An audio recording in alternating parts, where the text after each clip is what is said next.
Wow. Wow, this is some really deep stuff. I don't know what just happened, but something happened inside of me. Something snapped, something clicked. I wasn't expecting that either. Sorry. It's okay. It's all right. It's beautiful.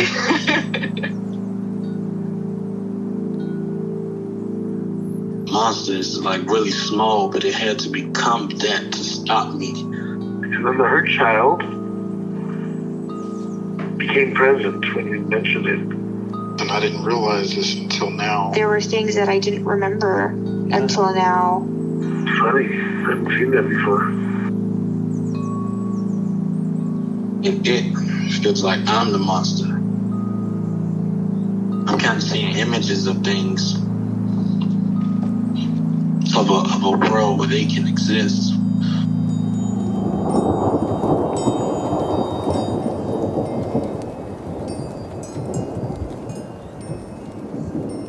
This clarity brings all kinds of answers. It's clear. She hugged me and then went back to her place, I guess, in my heart. Oh, it wants to come out. It wants to bippity boppity boop Cinderella me. She's melted into my chest. It's ooey gooey. All week been finishing things, cleaning up more, started eating vegetables again last week. And it kind of just started happening. It's almost like I just finished going through a meditation session. I feel light. When you hit that first joint, in the morning, and I actually feel a lot more awake.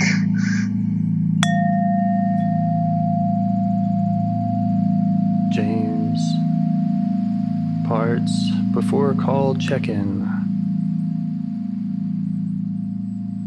Who's up? A little nervous. What is that? What is that nervous?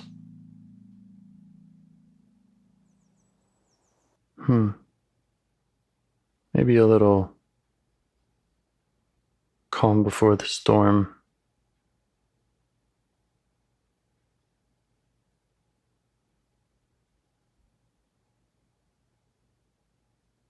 That doesn't make any sense. It's not calm. It's nervous before the storm. Oh, Charlotte, you're not a storm.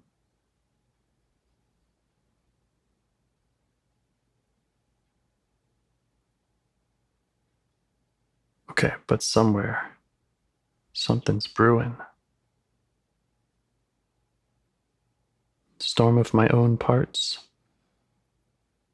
Yeah, sometimes. Is it this caller, or is it every time?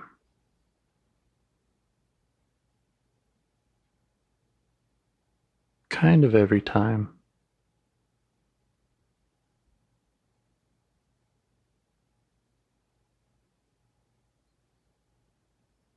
Okay. So, can I get to know these parts? Any?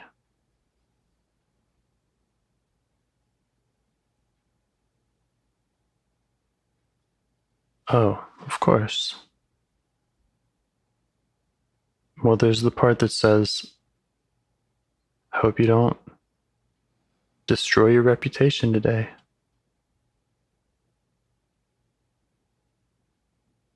I hope this isn't the day that the podcast goes up in flames.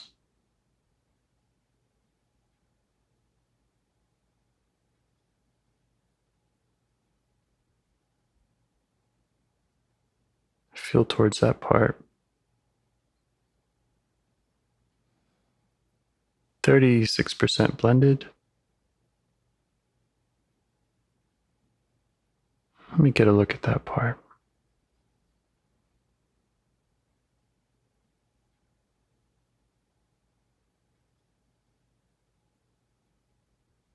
What do you want me to know?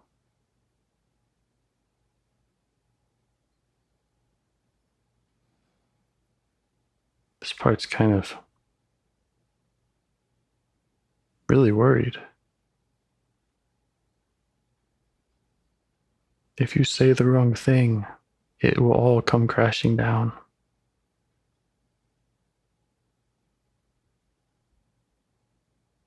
Make sense? Yes. I think you're right. There are things I could say that would ruin this project.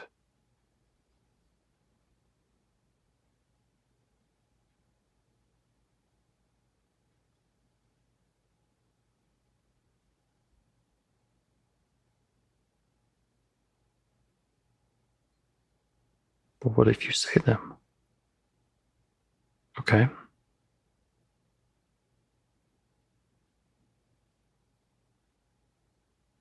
I haven't so far.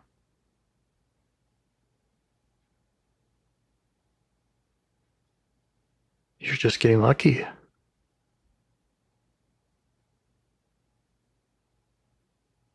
Maybe.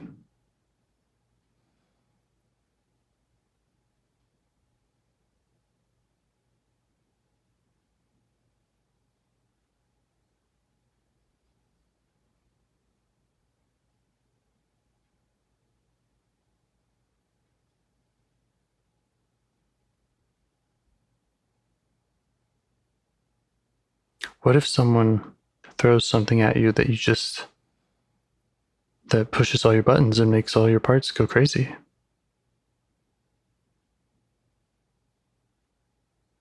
Okay.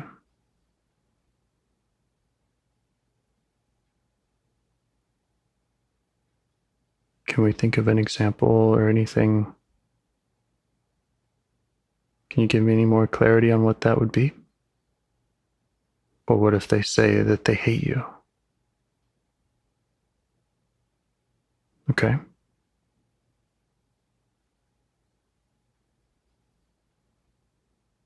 Taking notes, any others? What if they say that they found out about all your secret history and all the bad things you've ever done? Okay.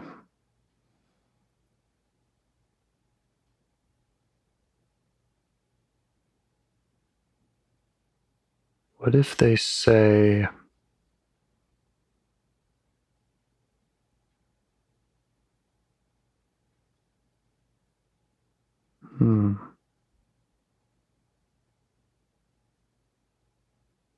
that they think that you're doing a really bad job?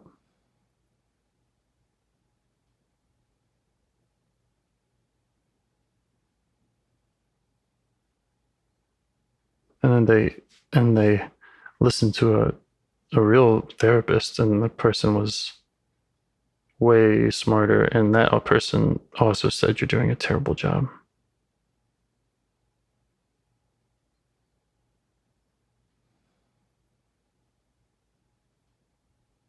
Okay.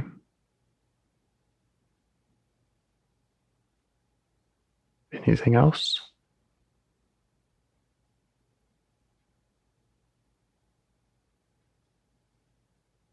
What if they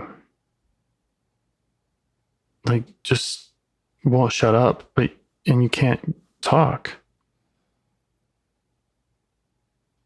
and they're freaking out, and they're like,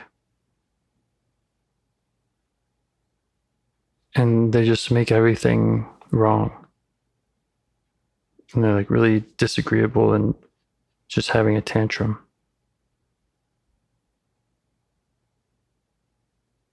Okay.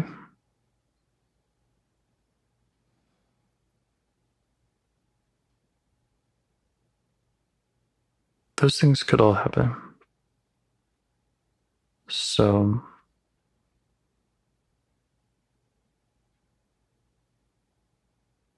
it feels right to me to look at the fears behind those. Like, what would be so bad about each of those? Start from the bottom. The tantrum. What would be so bad about that? Well, it makes you anxious. And then sometimes you start talking too much, trying to put out the fire. Yes. Okay, so put out fire parts come up. True. And what's so bad about that? Well, if you don't acknowledge them,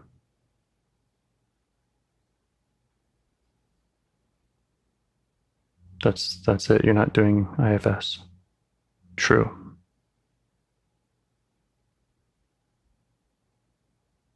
Okay. The part's saying if I just start getting anxious and trying to put out a fire without saying, hey, I have anxious parts that are trying to put out a fire. Right. Okay. What if someone says, next, what if someone says, you're doing a really terrible job? Okay. Well, then that provokes like some sadness.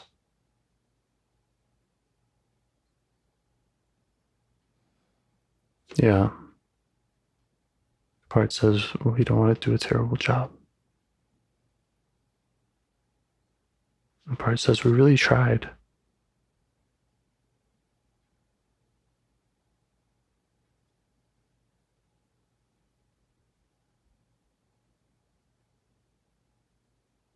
And some sadness about, it's kind of some big picture like, oh, the world is fucked and we're fucked.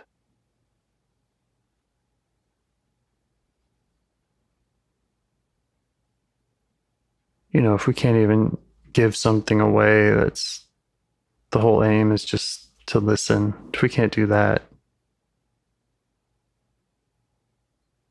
that's pretty sad on a big picture level. But we're just talking about if the person said that. If they said that, yeah, then this sad part would believe that, right? Okay.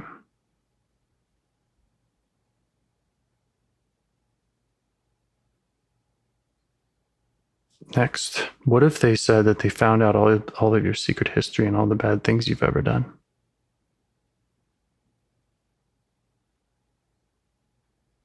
No. Not if they found out all of them. If they just had one.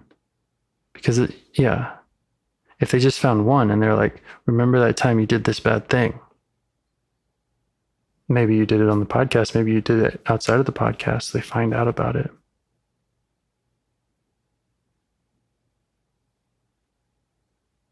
Then that causes anxious defensive parts. And we start scrambling. And we're like, well, but yes. Then that part comes up. And then we say some stuff and it's not true. And then it makes it even worse.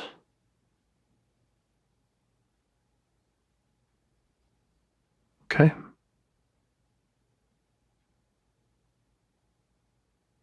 What if they say that they hate you?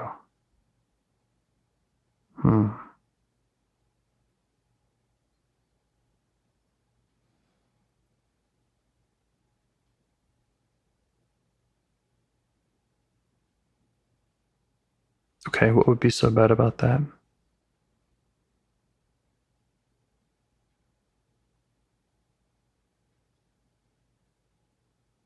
I can really only see myself responding with curiosity right now, but if I wasn't in self energy, what would happen if someone said they hate me?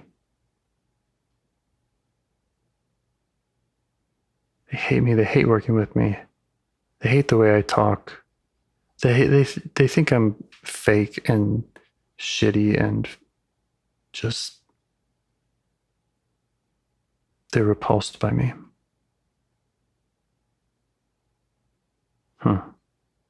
The only response that's coming up is curiosity.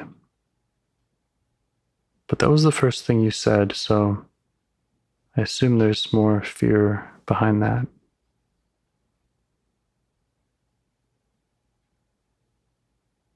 What if they hate me?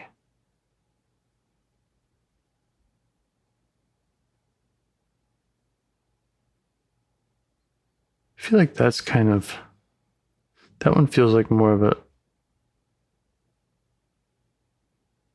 a symptom of some of the other ones. They hate me because I did a really bad job. They hate me because they discover my secret evil history. Things I've done. Mm-hmm. So if they just hated me and out of nowhere, then yeah, I'd just be curious and compassionate. Okay. Oh my goodness. My caller has showed up.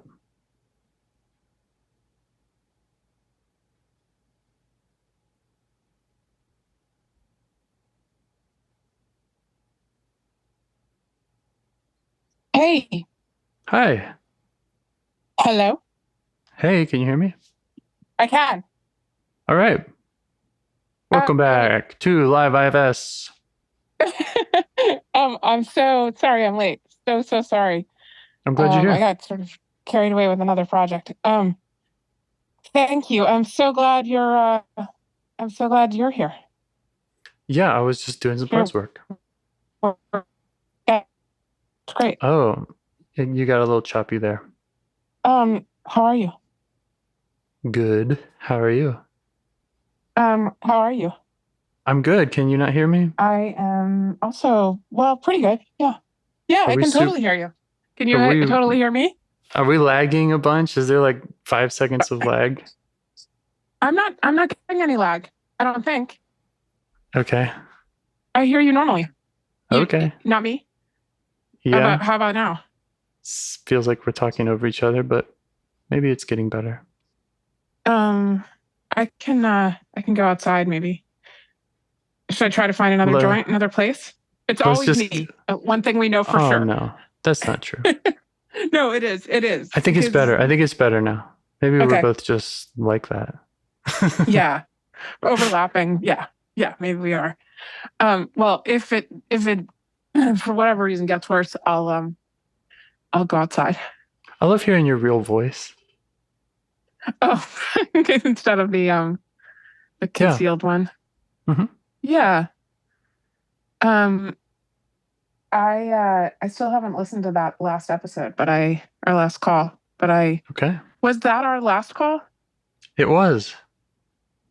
So that's nice. We're like, yeah, to be like caught up. I know. You're probably the only one because you and I don't talk very much. And the people I talk to 2 and 3 times a month, they got the big backlogs. Oh, right. Yeah. Mm-hmm. Yeah. Well, I'm really looking, in that, that I do know that conversation it had like almost a little finality to it. Like, like you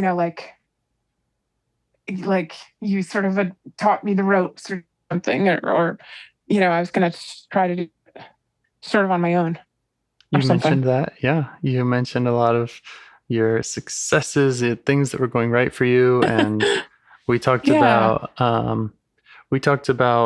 also looking out for euphoria. And is this, when I'm feeling this way, is it a druggy drunk feeling, which I had empathized with because that's what comes up in me often when I'm feeling on top of it all.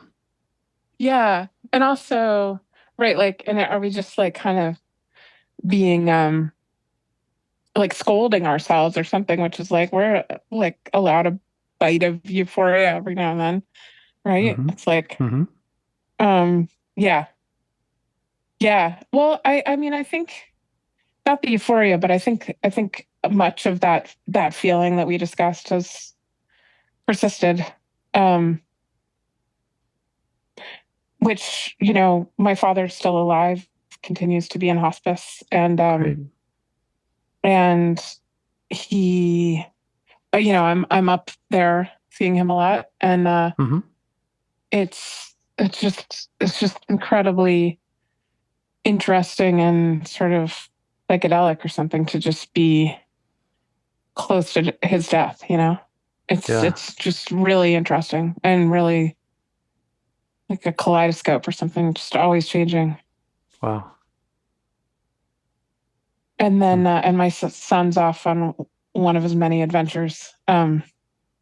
he got his driver's license just barely by the skin of his teeth, and then took off in this like rickety van in, I don't know, I don't even know where these cities are, like San Luis Obispo to somewhere in the Eastern Sierras, and he's like distributing newspapers and I don't even know what. And he's gone vegan, and he's like having all these stomach problems, and it's just been lots of letting go. Like when I see him, he's like, "Can we get me tested for a parasite?" Like that's sort of what my role in his life now. But he's just such a sweet, and I love his zeal for adventure and seeing the world. Yeah, he also used a smartphone for the first time, because he needed a map and he couldn't get a print map. Exactly the streets he needed. So I actually sent him his first ever smartphone. Wow, it's very exciting. Nice. Yeah. So he's doing that, and my dad is dying, and I'm just sort of like I'm like in one place, like this sort of, I don't know, in one place, but it feels okay. They're just off on these adventures. My dad says is like his bone marrow, which has cancer, and it is like buzzing or something. And he's like, I've never heard him like talk really intensely about his body, but he's like, I think I have a month left, because of this bone thing. Just this crazy intense thing to hear your dad say. I don't know why. Yeah, sounds crazy intense. Yeah. He also like sort of, he's been very kind of, I don't know, seemed sort of like magical holy man for most of the hospice, and then last weekend for his birthday he kind of like my brother and I were joking because like it's good to see the real him also, like the him we grew up with, who's like a mixed person like everyone. So he told like a really insane racist joke that was just incredibly depressing. So there's that. Okay. Just like straight off the edge of And right? That's and that's the time to tell him, right? What do you mean? About the racism thing?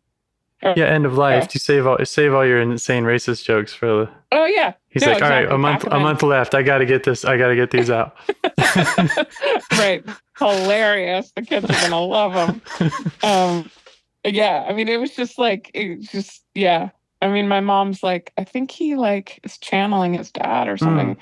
But yeah, no, it was right out there, and the grandchildren were like they were just kind of blown away. Like they just didn't. I don't know. Anyway, racist joke, and he also was just like extremely, basically just cruel to my brother, which was like, I don't know. It's something I hadn't seen. Because it usually just happens between them. But yeah, he was just like, I don't know, basically told him he was a failure, and that was pretty terrible. My brother and I were joking that he is like, we just see the full catastrophe of him. Like, we don't want to say goodbye to some like person we imagined, we want to say goodbye to the real guy. And with all of his parts. With all of his parts. Yeah. Yeah. And if my dad's expressing disappointment in my brother for career stuff, my mom is slightly, this is something I thought I'd talk to you about, but is expressing some disappointment for me for sort of the usual thing, which is like, if I'm stylish and beautiful and sort of domestic enough and like her, like a hostess and And that's always a bit of a bummer. And she's like scrutinizing my daughter to be sure that she's pretty in the right way too. And that's all I sort of want to tell my brother that I get that side of I get the disappointed parent thing too, just on another axis. Yeah. Okay.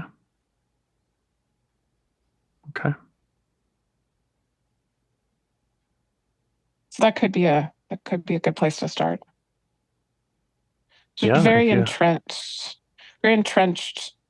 belief that like my mother is extremely beautiful, and that's like her thing, and that it's like a zero sum thing where like if she's beautiful, I just like, revolting looking. So some of the words were a little choppy. Were you saying that this is a belief of a part in you? Is Yeah. a belief? Yeah. Okay. Yeah. And it's a part they periodically blend with. Yes.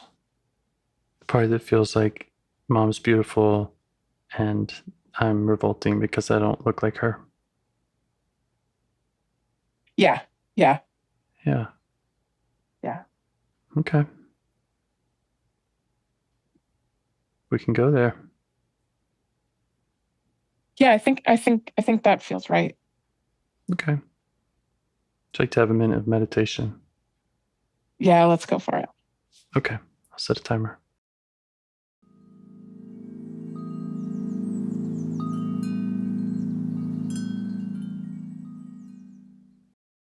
All right. Yeah. So you've named one part. Are there any others that are up for you or that you'd like to focus on or who need your attention more?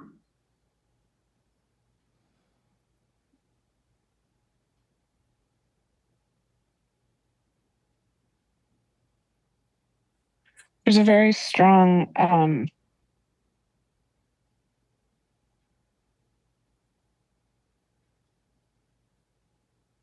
desire to stay away from the whole question of who's beautiful and being ugly. Like two versions of that, wanting to avoid it. One of them is, I got it, I've worked through this.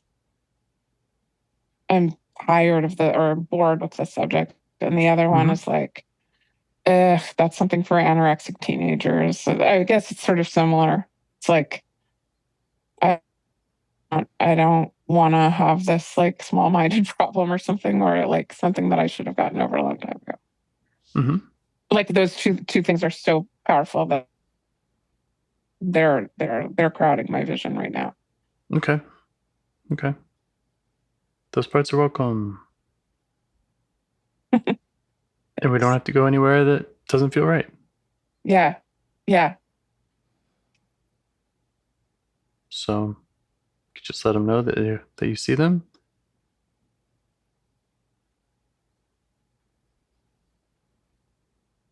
Yeah.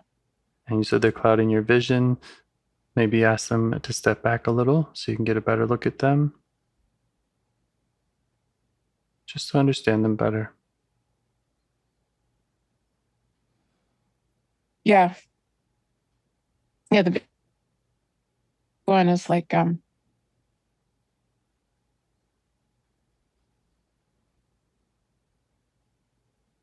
are lots of people around me, including my son, my father, my brother, who are all very fanatical about their weight. Like for some reason, it's really the men, and lots of women I know who've faced down those issues and or sort of seem to feel like they're in the past. But more pressingly, I guess my father and brother and mother are just considered like very very good looking and very just fit and obsessive, and and that is, I think, to just protect myself from whatever consequences I might have from comparing. I just tell myself, like, they're just obsessive and vain and eating disordered, and I don't care, and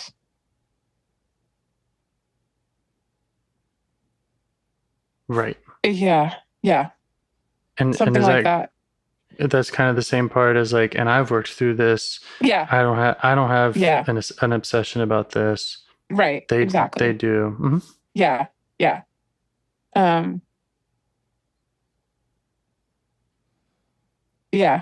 Everyone's always like changing what they eat and making their workouts longer and harder and whatever.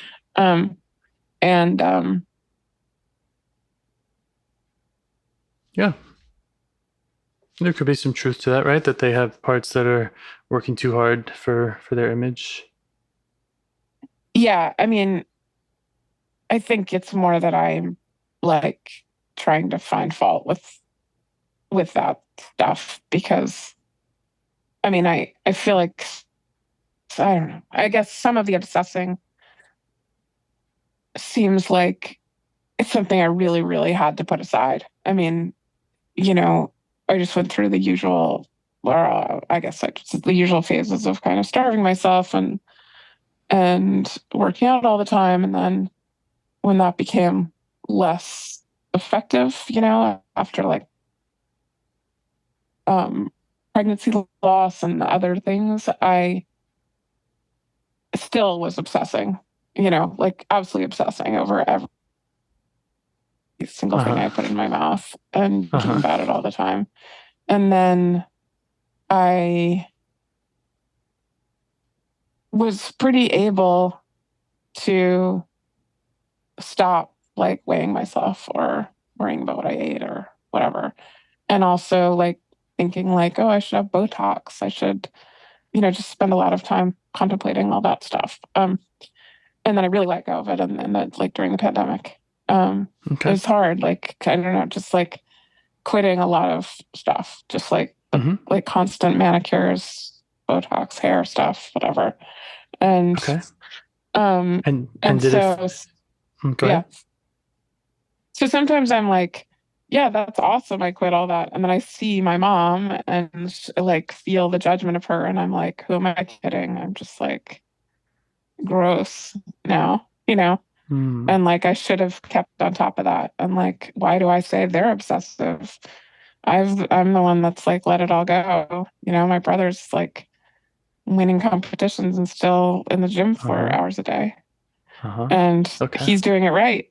And I'm doing it wrong. And I'm telling myself that I'm so chill, but really I'm a mess, Okay.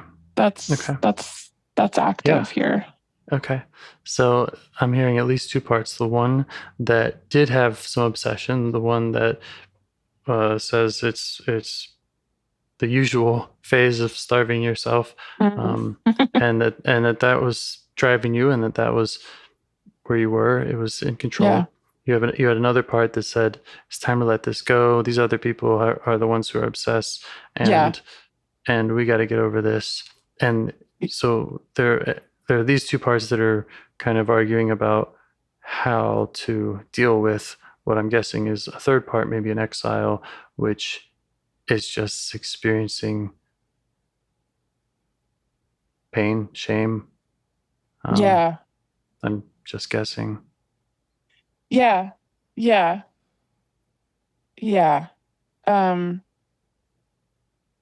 Just coming into consciousness of being like, just forget any objective thing. That was too choppy for me to understand. I did not. I'm not hearing what you're saying. Oh, okay. Just the exile is definitely something that happened when I first sort of came into consciousness that, my parents and my parents are like really glamorous and beautiful, and my brother is also, and that I was not, or something. At least that is like the family story, and something I, have taken in very, I've taken to heart, Yeah. Yeah. Yeah. And the one that was up the most for you and was the one that kind of overrode the obsessive one during the pandemic is this one that says we got to let that go. And that's how it's managed. That's how it's wanted to manage all of it, is saying we're not going to look at this and talk about this. Yeah. Mm-hmm. Like, we got to let it go. Like, it was like it felt like sort of a futile path too, but like I wanted to try to do to kind of keep up this particular family standard. And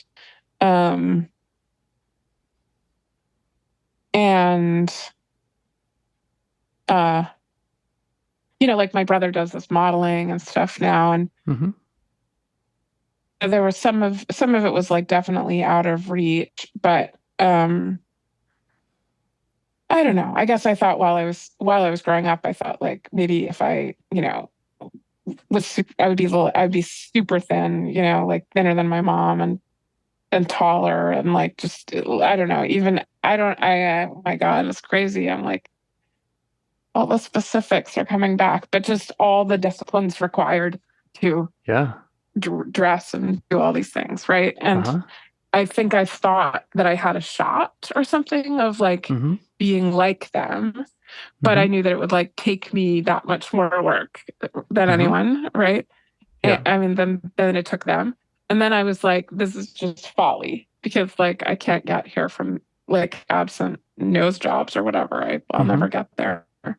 And so now I just feel like a fool for trying to keep up with this thing, especially, Yeah. And so that cycle is like, and there's tons of just shame and embarrassment. Tons of shame and embarrassment. It's not uncommon. What were you saying? It just was getting a little choppy, so I was just making sure I understood you. Tons of shame and embarrassment. Yeah, tons of shame and embarrassment, because even though I know that it's not uncommon to think about this stuff, it feels like over there is this place where if I go there, I will never get out, which is just constant attention to appearance, which probably has to do with like mortality also. Like, how could I stop aging, Yes. And if I step anywhere near it, then it wipes out everything else. Like, right. And that was true. Right? I mean, that was true when the obsessive part was in control, where there was some truth to that. Yeah. Yeah. Okay. So we understand why the just give up part and let's not think about this is in the past part is saying what it's saying. Yeah. Yeah. And it makes sense. Yep, it does. And it may have been a healthier decision to do what it did and say, no, we got to stop obsessing. So no judgment about that. It all makes sense to me. Yeah. See if you can get that part to notice you. Yeah.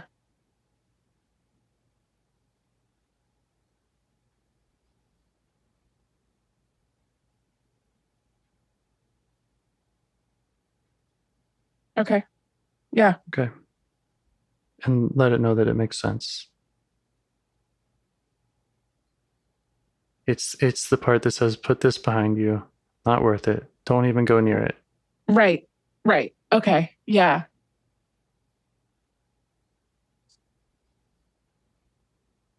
And so, of course, when it's those kind of the part when of those me that feelings likes... are triggered by your mother or whatever is happening, it has that same response because that's its job. It says, okay, maybe I did have some feelings of shame or whatever, but we're not going near that. Mm-hmm.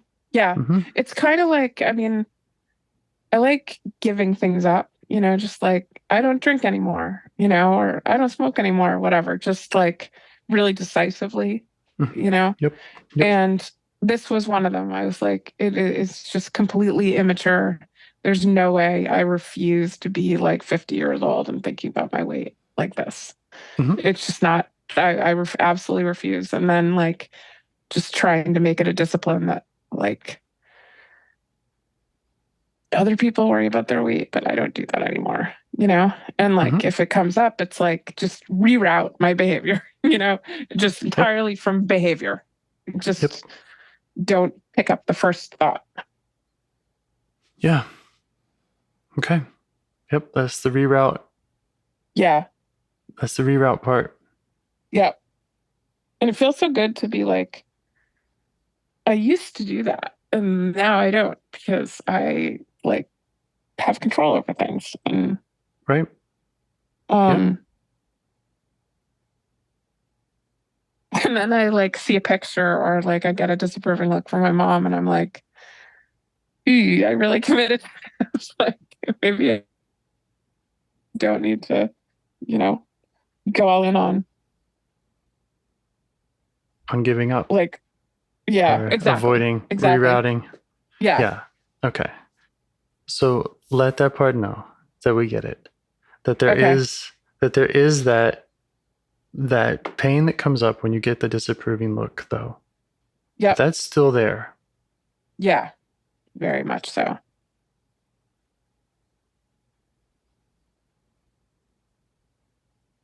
And giving up compared to obsessing and anorexia might have been just what you needed at some time. Mm-hmm. But there is a part in you that is still carrying some shame or some pain. Yeah. And we don't want to give up on parts. Yeah. There's something that's like,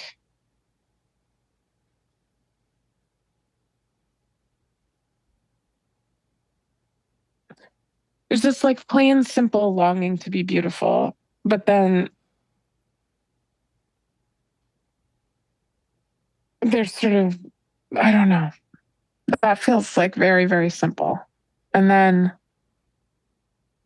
these two approaches that are maybe protectors, but that are kind of similar. They're like just sort of absolutely deranged, thinking like, okay, if it's not happening naturally, I can make this happen. Like some image that's coming to mind that goes with the anorexic period is really early on, I like designed this, like made this potion called Freckless, like freckles, less, okay. like less. And yes. You're like, I got it. That's really clever. Okay. It is indeed. Especially my explaining it really drove it home. Mm-hmm. And the before and after is like me with this like chubby kid's face with freckles, and then the after is like no freckles, right?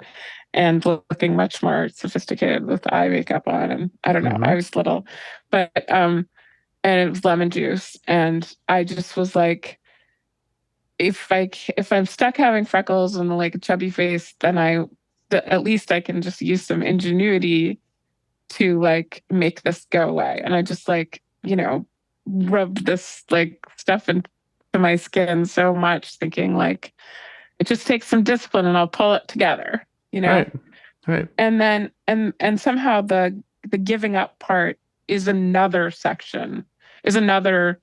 effort to get to beauty. It's like another way to will myself to it. Even if it didn't make me thinner or less freckles, it was like a serious like Zen discipline to, yes, like it's just as disciplined. Yes. And it was like I even read that this thing about how like you have to like make yourself eat chicken McNuggets. Like, so there's no forbidden foods. So something that just like, right. And so I was like, oh, good. Now a new cool thing to strive for. is like Right. quote peace around food. And so I had like the first donut I've had in forever, the first chicken McNugget I'd had in whatever, and I was like, look, I'm completely liberated for any food issues. But it had I'm only now seeing like it had a bit of a lunacy of its own, you know? Well,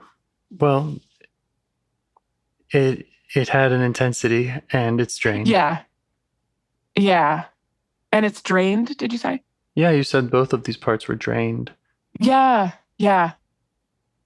Yeah. So that's right. That's what I'm wanting to highlight and wanting for you in this part, for you to be able to acknowledge that to this part, that you see how hard it's worked, that you know what that's about, or a degree of what that's about.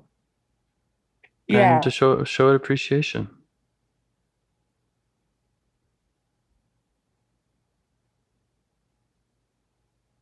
I do really appreciate it. I mean, it was like another, like the goal of eating a chicken McNugget was like, it seemed when I first read that was possible. If you really pulled the wires out of your head around dieting, I was like, that's impossible. Like that's a bridge too far. And then when I did it, I was like, I could fucking do anything. You know, it's like, that's crazy. You know, the ingenuity. Yeah. Yeah, exactly. And also I sort of thought, if I can pull the wires out of my head on this, I can pull the wires out of my head on something else that's causing me pain, you know, and just all the cultural messaging, just like bit by bit go through them and take it out. But then it's just crazy because I was just as crushed when my mother's like, I don't think you look great in that outfit or whatever. I'm just as crushed as I was when I was 14, you know? So yeah, but I do appreciate it. I appreciate it because it's just like another Charlotte, like, you know, it's another Charlotte project. Like I like projects, you know, I like stuff like that. They're like so funny and fun to me. And like, I like reading all about it and seeing people. There's a lot to admire about that. Yeah. Its strength and its ingenuity and what unfortunately is misguided, that we can pull wires out of our heads. Yeah. It seems optimistic. But it's intention. Though. It's intention, right? Right. And there is so much we can change about ourselves. Yeah. And I love that idea. I mean, I like feel so sad when I think something can't be changed. You know, it's like one of the promises of IFS is like, I could change. It just seems so like these things that seem so locked up. They don't have to be that way forever. Yeah. It could just look different, you know? Right. And that feels really good. And I think that this part, and this part was definitely acting on that. There's an edge where the part was also like somewhere I read, like someone said, like, I used to really think I admire that woman because she's so thin. But then I started to think I admire that woman because she's so peaceful around food. And I was like, right, it's a new competition. It's a new competition. It's just like, it used to be like, oh, I envy her because she would never crave a chicken McNugget. And then I'm like, I envy her because she can eat them without crying herself to sleep or whatever. And like, and so it also like let me deal with like maybe jealousy of my mother or jealousy of other friends of mine who are, you know, very disciplined about their diets, by just being like, now I have a new standard, which is non-disciplined about diet. Right. I get it. What does this part think now that this part has been acknowledged and appreciated? How does it feel about letting you go to an exile? The one that maybe felt crushed. Yeah. It's a bit of a self-like part. right? Because it's like it seems like it's sort of orchestrated this whole recovery and like self-improvement project. Right. And it's saying like, hey, we're okay. We're letting go of the obsession because we're fine with who we are. And yes. Right. I exactly. totally get that. Okay. And I hear that. And I think that a lot of it might be totally accurate. Like it might be a much healthier or sustainable way to be compared to being obsessed with food. I mean, I don't know all the details, but yeah, I get it. Yeah, but it's not self. It really isn't. Like I can see that. I can feel that. It's it's self is not so projecty, and not so into self-improvement, Yeah. Yeah. And yeah, you said something like it had a different way to get to beautiful or get to beauty. Yeah. And I was just wondering, like, if you were to sit with that and ask more about that, like, what is this part trying to get you to or get you away from, then that will help you to see, if you don't already, more about that exile. Yeah, it's funny, the beauty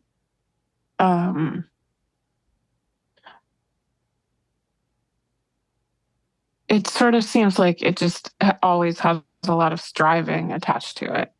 So it doesn't seem like beauty could be in the self part of things, because it's like the end point of like getting good grades or something. It's like it takes work.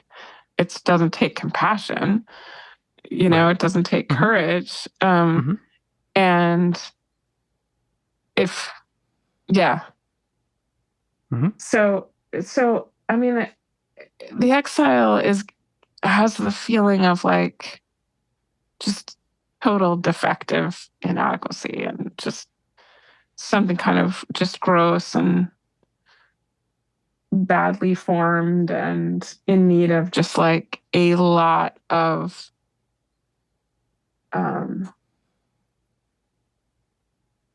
discipline and pain, basically, to sort of like get it in gear, Yeah, deprivation. that's what these parts have always thought, is that with a little more work and a little more discipline and pain and deprivation, this part won't be or won't feel so gross, so badly formed. Right. Yeah. That's it. And in the more current incarnation of like, no, I'm not going to do the discipline and the thing or whatever, I still haven't really gone to the exile. Like that's what I'm seeing right now. Yes. But I sort of changed the protector, right? To be like, yes. We used to not eat chicken nuggets. Now we do eat chicken nuggets, but it's just the same same little kid locked in the basement. Yep. Yeah. Wow. I mean, oof, this exile.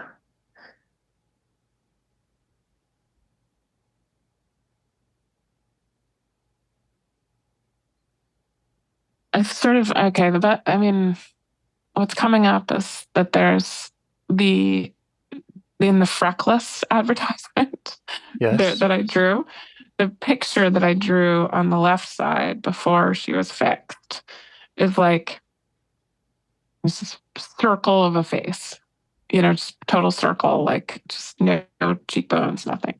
And then just freckles. And I don't know why I thought freckles were so bad. And then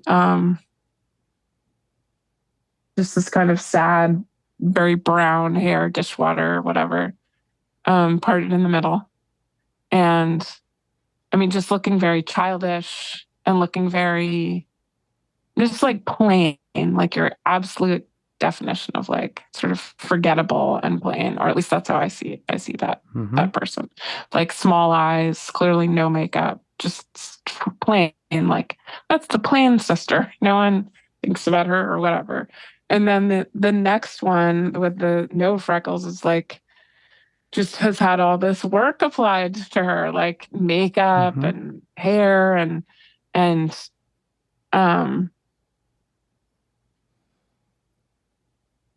yeah. Yep. Work. And so that first one seems like the exile, and it's just she's just depressed and neglected and like just sad eyes, and like just frowny and like a beagle or something, and just no just sort of lazy and listless and depressed. How old?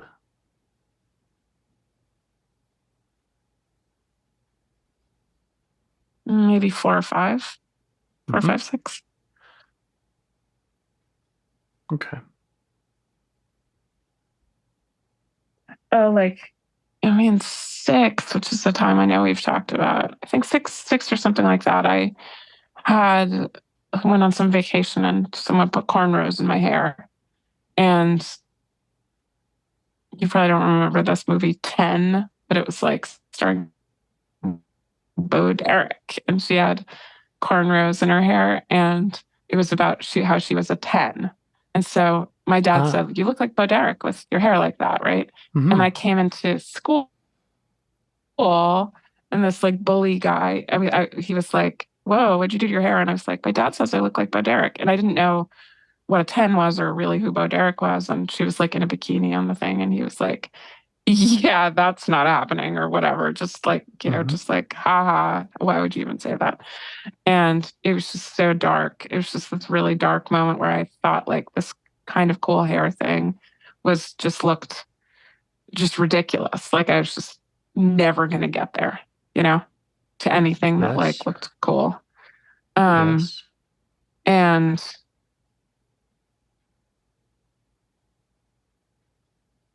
I would just like have to go back at a cave and like work on this really hard, Yep. That's what this part was feeling. Yep. How do you feel towards her?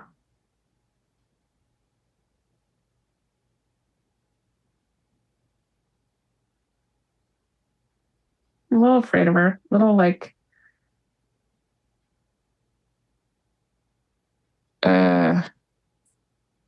don't really want you to know about her, Okay.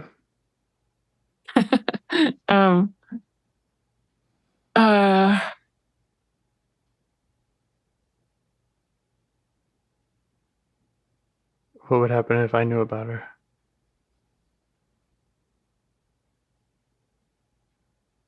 I don't know. You like maybe you just think like I guess two possibilities seem bad. One is that you would just be like, haha, I knew Charlotte's confidence was just bravados and just faking it, and that she's like pathetically insecure. Or two, oh yeah, two, like it would just sort of be like, oh yeah, like she was never passing as someone with any like charisma or anything. She was never like, it was never persuasive to begin with. Like I just always saw her as that. Like, oh, she's only now thinking she's telling me that she's that. That's just who she is. Like, okay. Um, I wouldn't feel that way, but I understand. And that concern is there for a reason.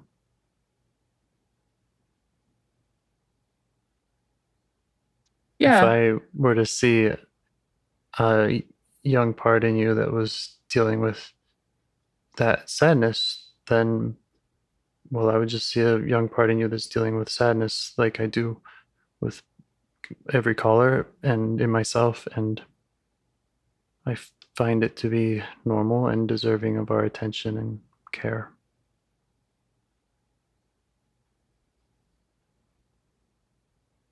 Yeah. I do know that about you, and I know it from listening to, I mean, I know it from our past calls and from listening to other calls and just from knowing you a little bit.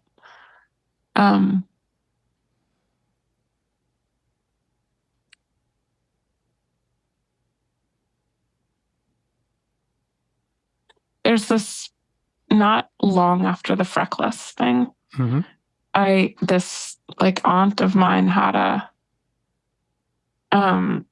I don't know, it's like some etiquette book from the 50s or something, and it just made a huge impression on me.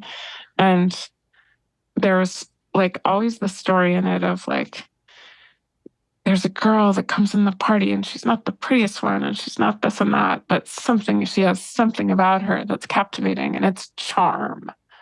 And I was like, it was like so 50s. And I was like, oh, okay. So if you don't have like the natural materials for something, like just like great hair, great whatever, just learn this thing by reading books like this one about charm, and then get the charm. And like somehow the idea of charm, because it was like, at least in the stories in this thing, it was like, oh, don't waste your time, trying to do this other thing, because there's this magic thing that overrides everything, which is charm. And if you have it, then whatever. And it can be cultivated and learned. And that would also make this part not pain of feeling plain. Yes. Charm and also would fix that. Right. And it would be even better than that, because like beauty's fickle and fleeting, and it's your body, and it's only what you've only like, there's only so much you can change it, where like there's no end to how much charm you could have if you just studied hard enough, Yeah. And yeah, so that first thing of the back there in the exile, in the before picture of the freckless thing, she's like just hopeless. But then there are a lot of different axes that she can transcend her circumstances or something. Like, you know what? You know those books like Think and Grow Rich? You know what I'm talking about, right? That are like, you can will your way into making money or whatever. This was like a version of that, but for feminine charms, feminine attractiveness. Yep. And different strategies, different protectors, all to to soothe the pain of this part. Yeah. Yep. Now you're acknowledging them all. Yeah. A lot of them, a lot of strategies, a lot of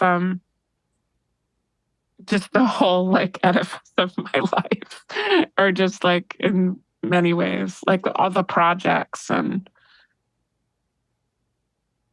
like, oh, I drew this low card or something, and so I'm gonna have to like bluff and do this, and I don't have a great hand, but that's okay. I'll just like use my ingenuity to bluff and do all this other stuff. But that feeling of like I didn't draw a good hand is the feeling of that young part. It's like, look, we got a fact here, we have a fact. We're not pretty, and so you're gonna have to get some other skills.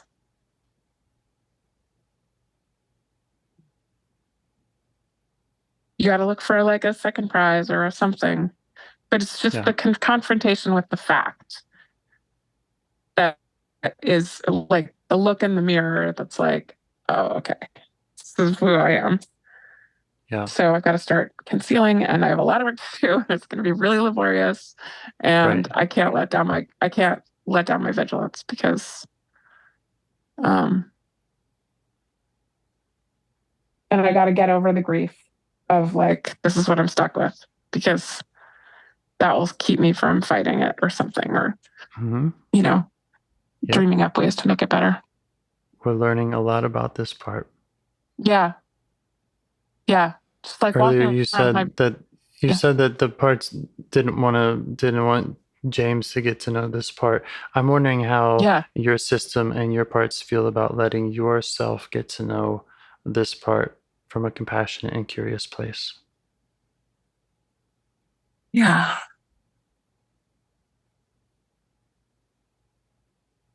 Yeah, I mean, even something's clouding or coming between me and it, that's like,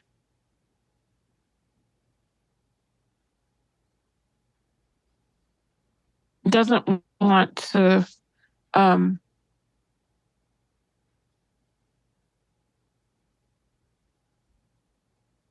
actually, that just doesn't have an approach. The only two approaches that come to mind are like this very brisk, like, okay, you weren't, born. Yep. Like I think that's a mostly knockout. what we're hearing. I think we're hearing some briskness. Okay. Yep. The briskness. And then the other one is like, okay, let's take a long, hard look at this exile. And like, it's not like a lot of compassion that's going to last 1 second, but we're going to move into like, all right, what can we do with her hair? What can we do with that? How can we make this better? Let's not wallow in this. I guess they're the same then. They're like, well, how long am I going to say this little one feels like she's ugly? I just like, I'm,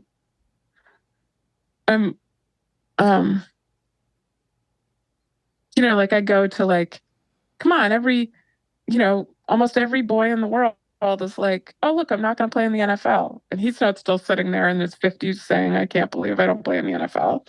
So why am I like, okay, that's good. Well, yeah, I guess I just sort of say, don't most people get over their desire to be a swimsuit model? They find some way to cope with that. Right. The wound. They find some way to cope with the wounds. Yeah. So being with mostly her through parts, mostly through their protective parts. Whether that's obsess, give up, get fucked up, whatever else. Learn charm. And then we have our IFS approach, our self-led approach of going into the source with self-energy.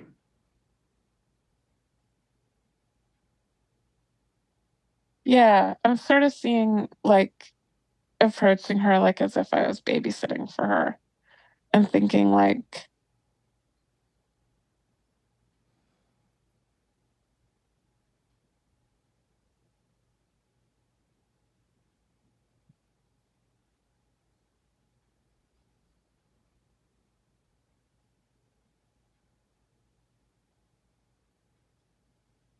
approaching her as if you're babysitting. Did you say anything after that? No, I didn't. I just silent. I got silent. Is the babysitting feeling like a temporary, like I'm here temporarily feeling? Is that what the babysitter does? It's the babysitter. It's like I used to babysit this huge group of kids at once. And like I ran a little play group. And I'm just thinking of me in that role with like all these different kids. And some of them are like really pretty and get all this attention. And she's just over there. And I'm like just thinking that she's like, I just want to kind of go to her and like, I'm just curious about her. I feel like curious about her. Like what she's thinking about. And that feels good. It feels really good. Yeah. Because I guess I think of her as some like, so many parts are so eager to reform her and kind of feel revulsion from her. So it's kind of nice to go toward her. With curiosity. Yeah. Yep. That's the move. Yeah.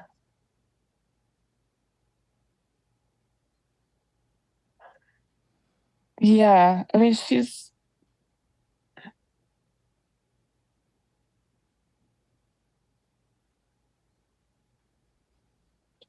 it's weird because from the inside, when she's just like her experience, when she's just sitting there and she's just looking out at the world, she's not looking at herself in the mirror. So her internal experience is like, she's in this moment, she can be unself-conscious. So she's just like kind of thinking about life. But sometimes it's beamed back to her enough that she's not the prettiest girl at the party or whatever. And so she also is carrying that idea that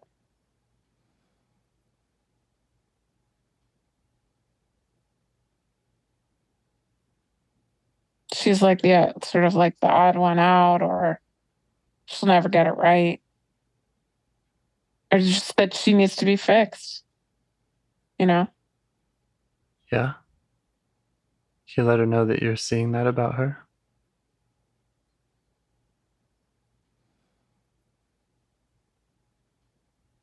And that matters to you.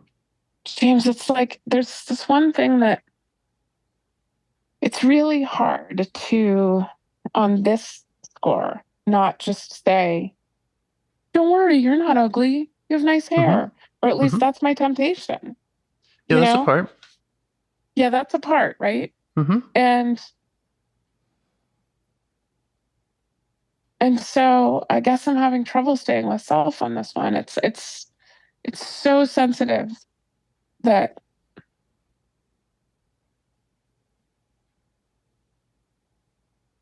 like it'll slip into her being like my daughter, and then I'm like, I don't even want my daughter or her to like hold on to the idea that they're ugly for a second. So I just want to start taking it away from them, either by like actively reforming their appearance or by telling them that what they think is not true, or what they worry is not true. And it's so hard. Just let her have it. So it's like, let her share it with you. Let her share. That's the goal, is to let her share her experience with you so that you come to understand her. She comes to trust you because she's had protectors in you her whole life telling her, here's how to fix it. Right. Either it's this project or it's letting go of this project and fuck it. And those are kind of what you were just describing. They're saying, well, either we're gonna fix her up, or we're gonna tell her she's fine. Yes. And neither of those are sitting with her, listening to her, understanding her, and staying with that until she feels that she has some autonomy and a place in this relationship and in you that's welcome.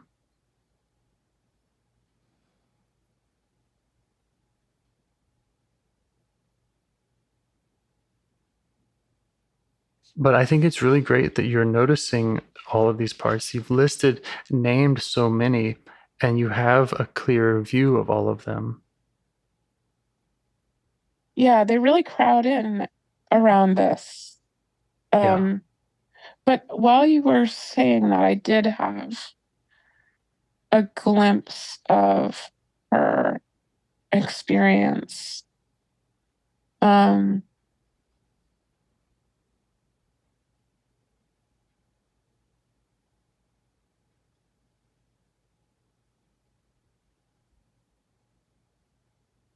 It's a confusion. It's like a confusing moment because it's before drawing the freckless thing. It's before thinking she needs to be reformed. There is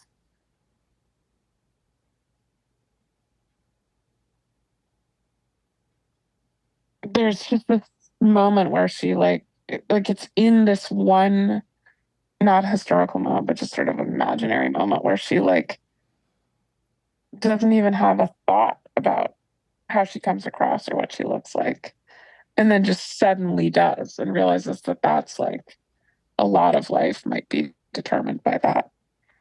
Right, because she has this belief that it's a plain fact. It's a fact. Yes. It's a fact that she's plain. That's her belief. Yeah. Right. Yeah. And she went from not knowing about that, what she felt like was a fact, to suddenly knowing that and internalizing that and having to sit with that and all these other protectors coming up around that. Yes, that's it. It's the like running up against this plain fact. And and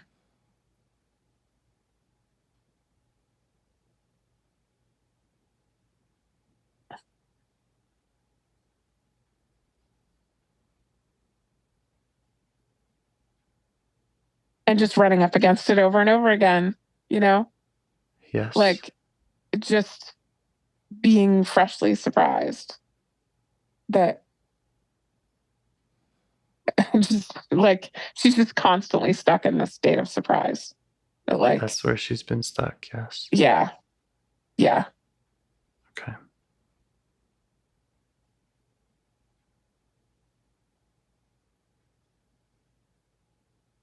Yeah.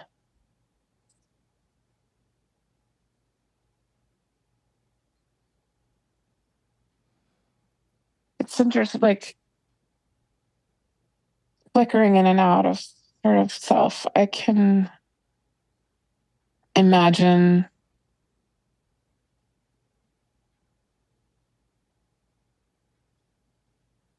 that there's no hard fact, plain fact that she is confronting, that it's like there's all this infinite space, and that feels good. And then Yeah. I get back into the hard fact, you know? Yep. Okay. I think that you can let her know that you want to imagine and invite her to an infinite space. And we also don't want to be dismissive of her experience, and we want to understand that feeling of that thing that she believes is a fact. Yeah. And I think that that's going to take time, and I have parts that are concerned that we don't have time for that in this conversation. I agree with you, but I also think that we're at like a really nice place for just me to do some solo work, because I'm just like I'm seeing her pretty clearly, and you're seeing it, and you're in a nice way, and those other protective parts have been acknowledged, and they've been outlined. It's just so funny to me that I'm like, I knew that I wanted to talk to you about my mother and beauty, but I'm still, even though I know we're gonna do this, I'm still like, but I don't want to talk to that little pudgy creature. Like, just keep her locked in the trunk of the car. It's just crazy how quickly that comes. Where it's been doing that for so long. It's been doing that. It's been its role. Mm-hmm. Right. But and it's got a good reason for doing it. Yeah, it does. It does. I also think that I haven't really seen this like anti-diet project as like yet another protector before. Right. I sort of thought of it as like this, part of some, in the same vein as IFS, like this is the work I'm doing. Like the way I see sobriety that way. And I feel like in earlier conversations with you, I've gotten a different idea of what sobriety can be, or how it interacts with IFS, and so that's really interesting. So you have a good view of this girl. You see her age, you see her hair color, you understand, you see some of the scenarios that she's been kind of stuck in. The hair color is really key, actually, interestingly, because it's like this thick brown hair that I used to have before I started coloring it, and then before it started to go gray, and I colored it some more and stuff. So it has this very like, we're down to origins. It's like, feels like I'm like, oh yeah, that hair. Right. It's yeah, the hair is really the touch. It's really the place where it all starts. Okay. And that will be one of the ways in which you can find your way back here to be with this part. Yeah, I think that's the little portal, the portal to her. I would love to help you with this, and I will send you an invitation to work with me again as soon as possible. Okay. I know that it's been a while since we talked, and I think since I've come this far with you in with this part, that I'd love to continue. But let's do it. Okay. All right. Do we have any coda for me to just see how you are, or should we just sign off? To see how I am? Yeah. I'm happy, and I'm happy for you meeting with your parts, and I'm Thank happy you. with the idea that we'll get to continue with this, because I had all kinds of parts that felt pretty bad about jumping ship here in this work with such an important part. Oh, no, this is good. We're going to revisit next time. And I'm also really happy to talk to you. So till next time, which will be soon. Yes.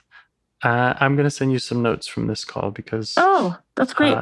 Yeah, I think that there's some messages that this part was sending that will also help us get back to her, and you can just let her know that we both have that intention. Okay, And good idea. That it matters. Yeah, we're going to hang a bit right now. Awesome. Do that. Okay. All right. Thank you, James. Thank you. I'll be in touch. Do you want to help bring more self-energy to the world? If you'd like to participate in calls or help out with this project in any way, I'd love to hear your ideas. Join the Discord server or contact me at james@liveifs.com. A huge thanks to our audio engineer, Yvonne, for your care and diligence in editing the calls. To every caller for your courage in sharing some of your parts. And to anyone out there getting to know their internal system, keep going. Who knows? That might be the most selfless, helpful thing you can do for others, and you're the only one who can do it. If you'd like to see us reach the largest audience, we must please the almighty suggestion algorithms at iTunes and YouTube. And they don't care about the power of IFS. They're looking for likes and shares and comments, and the sooner the better. Follow the links in the show notes right here in your podcast player to make your wishes known. And now, a minute of meditation. Or if you prefer, pull over. You can do it in 60 seconds. Just click one of those links. They're right there, and give us a like or a 5-star rating. It would really help. If you think this project is helping people, you're helping people by sharing it. Thank you.